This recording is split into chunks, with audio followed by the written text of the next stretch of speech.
नमस्कार viewers, Pathfinders bye Unacademy के YouTube channel पर स्वागत है। सो फ्रेंड्स, अमेरिका ने B-52 बॉम्बर से बस्टर बंकर बॉम्ब्स ईरान के अगेंस्ट यूज करके उसके न्यूक्लियर इंफ्रास्ट्रक्चर, खासकर फोर्डो न्यूक्लियर इंफ्रास्ट्रक्चर को काफी बड़ा डैमेज पहुंचाया है।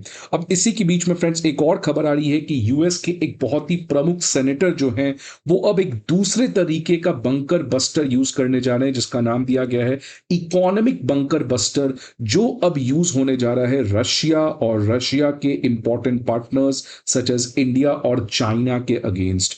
तो ये फ्रेंड्स जिस तरीके का न्यूज आ रहा है that is not a good news for India, लेकिन इससे एक बात क्लियर कट है फ्रेंड्स कि यूएस का यूनिलैटरलिज्म, एक तरफा हुकूमत जो अपना ये एस्टैब्लिश करना चाह रहा है, ये बार बार एक्सपोज हो रहा है। और फ्रेंड्स जिस तरीके से यूएस जो है वो अनएंडलेसली इंडिया को प्रोवोक कर रहा है, आप देख सकते हैं कि सबसे बड़ा जो इंडिया यूएस के बीच में रीसेंट टाइम्स में प्रॉब्लम आया है कि यूएस इंडिया और पाकिस्तान को एक लेंस से देखना स्टार्ट कर दिया है, टैरिफ बुलिंग कर रहा है कई समय से, और अब friends economic bunker buster use करने की बात कर रहा है इंडिया और चाइना के अगेंस्ट।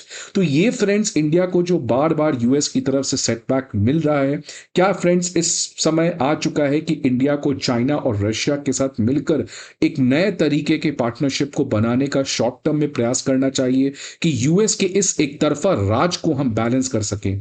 फ्रेंड्स ये वही समय है जब 2001 में 9/11 के बाद यूएस का यूनिपोलैरिटी आ गया था। यूएस टेररिज्म के नाम पर दुनिया भर में प्रॉब्लम्स क्रिएट कर रहा था। उसी समय ब्रिक्स जैसे ब्लॉक की स्थापना हुई थी 2006 में। तो क्या आज वापस से समय आ चुका है कि जिस तरीके का यूएस यूनिलैटरलिज्म डोनाल्ड ट्रंप के आने की वजह से अपने पीक पर है, और इंडिया को कभी पाकिस्तान के लेंस से देखा जाता है, कभी G7 में रशिया और चाइना को इंक्लूड करने की बात होती है, इंडिया को नेग्लेक्ट किया जाता है।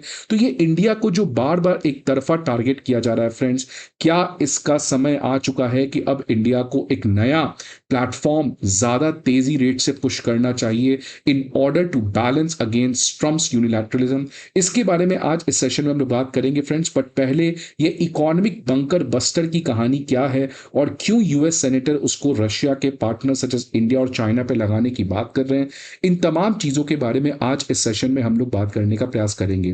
बट पहले देखिए फ्रेंड्स क्या है न्यूज। तो न्यूज है कि एक नया कानून यूएस लाने जा रहा है जिसका नाम है सैंक्शनिंग रशिया एक्ट 2025।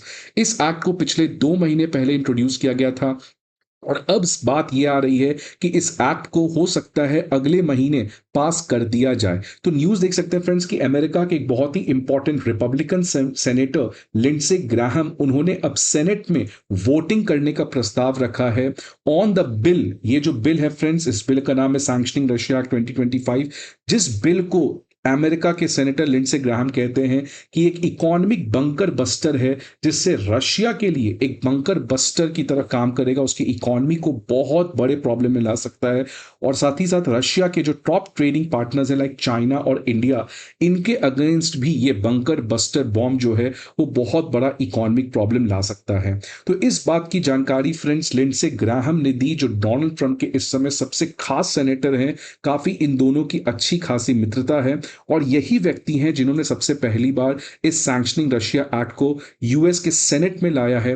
और इस समय अगर मैं बात करूं फ्रेंड्स, तो ये क्यों खास हो जाता है, बिकॉज रशिया ने अल्टीमेटम दे रखा है यूक्रेन को कि अब समझौता की समय खत्म हो चुकी, अगर आप कंप्लीटली सरेंडर नहीं करते हैं तो यूक्रेन को मैं कंप्लीटली बर्बाद कर दूंगा। तो फ्रेंड्स इस समय इस इकोनॉमिक बंकर बस्टर बिल को इंट्रोड्यूस करके पास करने की बात अमेरिका के सेनेटर करना चाह रहे हैं। अगर मैं इस समय इस बिल की स्टेटस की बात करूं तो जो अमेरिका के सेनेटर, उनका कहना है कि लगभग 80 सेनेटर्स ने ऑलरेडी इस बिल को समर्थन दे चुका है, विच मींस रिपब्लिकन और डेमोक्रेट्स दोनों इसके ऊपर एग्री कर रहे हैं। और इस बिल का सबसे इंपॉर्टेंट उद्देश्य है कि कैसे मॉस्को के ऊपर इकोनॉमिक प्रेशर्स को बढ़ाया जाए, सो दैट हम मॉस्को को नेगोशिएटिंग टेबल पे ला सके और वो यूक्रेन के साथ बातचीत कर सके। फ्रेंड्स ये बहुत इंपॉर्टेंट है यूएस के लिए, बिकॉज रशिया ने क्लियर शब्दों में अल्टीमेटम दे रखा है, और रशिया ने तो इनफैक्ट अब एक मैसिव ग्राउंड ग्राउंड ऑपरेशन भी लॉन्च करने जा रहा है यूक्रेन के अगेंस्ट। आपको पता है, मैंने पहले ही बताया, नॉर्थ कोरिया ने भी अपने 6,000 ट्रूप्स रशिया को भेज दिए हैं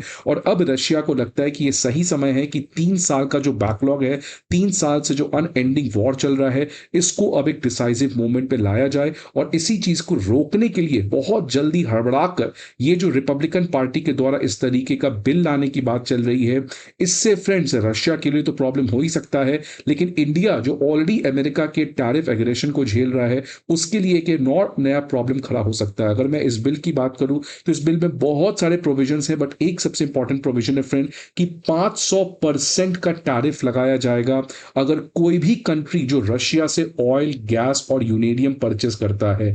तो फ्रेंड्स 500 का टैरिफ लगाने की बात हो रही है इस बिल में, और इस बिल का अगर किसी कंट्री को सबसे ज्यादा इंपैक्ट होगा तो ऑब्वियसली वो कंट्री जो रशिया के साथ सबसे ज्यादा ट्रेड करते हैं, which is anyways India and China. तो इन कंट्रीज पे फ्रेंड्स एक बहुत बड़ा इंपैक्ट यहां पर देखने को मिल सकता है। ये बिल अगर मैं बात करूं फ्रेंड्स, तो ये अभी तक यूएस के द्वारा लाया गया सबसे एग्रेसिव बिल है, बिकॉज इससे केवल रशिया को प्रॉब्लम नहीं होगा बल्कि रशिया के जितने भी इकोनॉमिक पार्टनर्स हैं उनके ऊपर भी इसका प्रॉब्लम होगा। अगर मैं बात करूं फ्रेंड्स अमेरिका के सेनेटर का, तो उनका कहना है कि इसी कंट्री लाइक इंडिया और चाइना की वजह से आज रशिया को इतना पैसा आ रहा है कि वो मॉस्को जो है यूक्रेन के अगेंस्ट अपने वॉर को कंटिन्यू कर रहा है। इसीलिए रशिया को रोकने के लिए हमें उसके economic enabling countries like India और चाइना को रोकना बहुत ज्यादा जरूरी है। खासकर इंडिया के ऊपर इस बिल में काफी ज्यादा प्रॉब्लम क्रिएट करने की बात की गई है, बिकॉज इंडिया जो है वो सेकेंड लार्जेस्ट बायर रहा है रशिया के फॉसिल फ्यूल में इन मई 2025, और लगभग हम 4.2 बिलियन यूरो का रशिया से हमने फॉसिल फ्यूल परचेज किया है मई में। तो फ्रेंड्स इसलिए इंडिया के ऊपर भी काफी ज्यादा प्रॉब्लम क्रिएट किया जा सकता है। अगर ये बिल पास होता है तो क्या इंडिया को सैंक्शन वेवर मिलेगा जिस तरीके से काटसा के अंदर इंडिया को मिला था by buying S-400 from Russia, या कोई सैंक्शन की बातचीत इस बिल में नहीं की गई है? तो इसका क्या रियलिटी है ये तो समय बताएगा। बट इंडिया फ्रेंड्स इस बिल आने की वजह से काफी ज्यादा प्रॉब्लम में आ सकता है। अब सवाल आता है फ्रेंड्स कि क्या इंडिया इसको एक और टैरिफ अब्यूज की तरह देखेगा, या इंडिया अब फाइनली आ चुका है कि स्ट्रॉन्ग स्टैंड लेना चाहिए। ये यूएस का जो बुलिंग है, यही यूएस का बुलिंग ईरान में चल रहा है, यही यूएस का बुलिंग हर एक कंट्री में चलता है, और इंडिया में तो कम सही समय से चल रहा है। ऑल्दो फ्रेंड्स क्रेडिट जाता है प्राइम मिनिस्टर मोदी का, जो रिसेंट टाइम्स में काफी एक तरीके से एक्टिव पॉस्चर ले रहे हैं। डोनाल्ड ट्रंप का इनविटेशन हमने रिजेक्ट किया, साथ ही साथ प्राइम मिनिस्टर मोदी ने क्लियर कट डोनाल्ड ट्रंप को फोन कॉल में बोल दिया कि यूएस और इंडिया और पाकिस्तान के बीच में जो ये पूरा मुद्दा है बायलैटरल है, आपकी मीडिएशन की कोई जगह नहीं है। लेकिन फ्रेंड्स जिस तरीके से बार बार यूएस जो है वो इंडिया को बुली करने का प्रयास कर रहा है, प्रोवोक करने का प्रयास कर रहा है, और हमारी रशिया के साथ टाइम टेस्टेड पार्टनरशिप को ब्रेक करने का प्रयास कर रहा है, क्या इंडिया को एक स्ट्रॉन्ग स्टैंड लेना चाहिए? अब सवाल आता है फ्रेंड्स कि अब जिस चीज की मैं बात कर रहा हूं, इस पर्टिकुलर इमेज को अगर मैं बात करूं फ्रेंड्स, यहां तो कोई ज्यादा प्रॉब्लम नहीं है, प्रॉब्लम यहां है इंडिया और चाइना की, लेकिन इन दोनों का प्रॉब्लम आज यूएस है। तो ऑल्दो चाइना हमारा फ्रेंड सबसे लॉन्ग टर्म चैलेंजर रहेगा, चाइना हमारा सबसे बड़ा रियल थ्रेट है, इसमें कोई डिनाई नहीं किया जा सकता है। लेकिन जब तक ट्रंप रहेगा फ्रेंड्स यूएस के पॉलिटिक्स में, वो सबसे बड़ा शॉर्ट टर्म थ्रेट हमारे लिए बन सकता है, बिकॉज यूएस के लिए एक ही चीज है, नेशनल इंटरेस्ट। इसलिए देखिए असीम मुनी को कैसे लंच पे विजिट किया गया, कोई प्रॉब्लम नहीं है, यूएस जिसको भी बुलाना चाहता है लंच पे बुलाए, वो उसकी नेशनल इंटरेस्ट है, वो सॉवरन कंट्री है। बट देन व्हाई इंडिया जो फ्रेंड्स रुक जाता है? क्यों इंडिया अपने चाइना के दुश्मनी की वजह से, ये सही समय है जब हम चाइना के स्ट्रेंथ को अपने लिए यूज कर सकते हैं। अब इससे क्या बड़ा एग्जांपल हो सकता है कि आज दुनिया भर में रेयर अर्थ का क्राइसिस हो रहा है, बिकॉज चाइना इस क्रिटिकल मिनरल को रोक दिया है यूएस जाने से, यूरोप जाने से। तो क्यों नहीं फ्रेंड्स इंडिया जो है वो चाइना के साथ थोड़ा सा शॉर्ट टर्म गेम में अपने बेनिफिट के लिए किसी तरीके का कंसेशन बार्गेन कर सकता है, जहां से चाइना से हमें क्रिटिकल मिनरल हो सकता है। और अगर फ्रेंड्स इस तरीके से ये तीनों के बीच में बातचीत होती है तो पाकिस्तान को भी हम आइसोलेट कर सकते हैं शॉर्ट टर्म में। और आपको पता है कि ब्रिक्स का मीटिंग होने वाला है इसी महीने ब्राजील में, वहां पर भी ये तीनों लीडर्स मिलेंगे। तो क्या फ्रेंड्स समय आ चुका है कि शॉर्ट टर्म में इनको एक साथ आना चाहिए। अब इसमें सबसे बड़ा जो ऑब्स्टिकल है वो है इंडिया और चाइना की दोस्ती, बिकॉज ये बहुत ज्यादा प्रॉब्लमेटिक में है। तो क्या फ्रेंड्स इस समय इंडिया और चाइना दोनों को शॉर्ट टर्म में कोऑपरेशन करना चाहिए सो दैट यूएस के यूनिलैटरलिज्म को रोका जाए? तो फ्रेंड्स आपके क्या व्यूज हैं इस पर्टिकुलर न्यूज के बारे में? Please let me know in the comment box. I hope आपको ये वीडियो अच्छा लगे। See you again some another video, till then goodbye and take care.